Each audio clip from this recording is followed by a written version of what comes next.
Thank you, Mr. Speaker. I'm afraid that this bill fails on every conceivable measure of a humane and just immigration policy.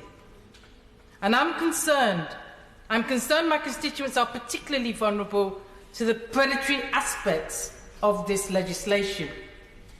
43% of Leicester East residents were born outside of the UK, as opposed to 10% nationally. And our citizens hail from over 50 countries around the globe.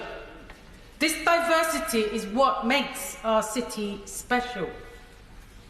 Yet with a 2-week lockdown extension announced in my home city, this bill fails to protect the most vulnerable citizens of my city. To ensure that every Leicester resident can seek the medical help they need during this rate of increase in coronavirus, it is vital for full citizenship rights to be extended for undocumented workers, those with no recourse to public funds, and people with no indefinite leave to remain. Yet this bill fails to provide these necessary protections. Under most visa categories, migrants who are legally in the UK, working and paying tax, are unable to access publicly funded support. The organisation Migration Observatory estimates that nearly 1.5 million people currently have no recourse to public funds, including those of children who were born in the UK. For people who already face uncommonly difficult challenges in their daily lives, this pandemic has only deepened fears over how to maintain an income, remain healthy, or even stay alive.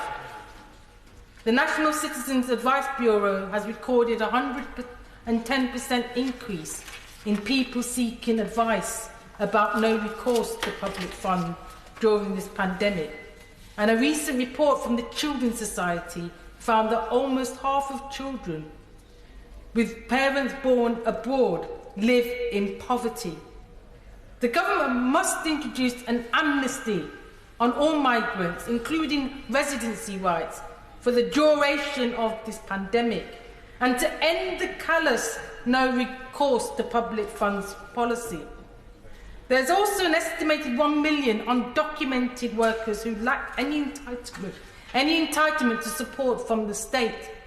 Many of these people are destitute and living in the shadows, unable to access healthcare and fearful of what will happen to them if they identify themselves. In nearly all cases, undocumented people are not criminals, but simply those who have fallen through the cracks of the government's callous, hostile environment policies. For people forced to endure this level of insecurity, it is impossible to comply with government guidance on self-isolation and social distancing. With my constituency experiencing an overwhelming rise in coronavirus cases with a rate of infection that's beyond acceptable, it is imperative and in the best interest of everyone in our country that the basic needs of all our residents are met.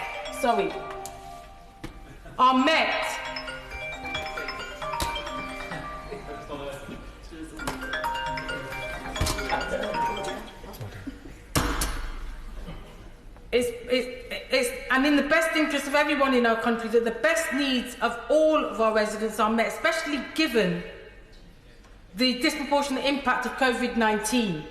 The tragic irony is that many undocumented people or those with no recourse to public funds who are living in constant fear of the state work in frontline services that the government have been at pains to praise during this crisis.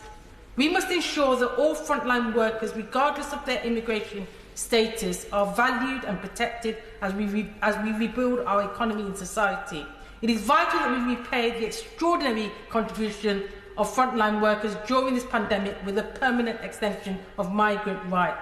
That means an end to the hostile environment, shutting detention centres and granting indefinite leave to remain for everyone living in the UK. In Leicester, the coronavirus pandemic has caused widespread suffering for too many individuals and communities with widespread job losses. Sorry, we have to move on. Paul Blom.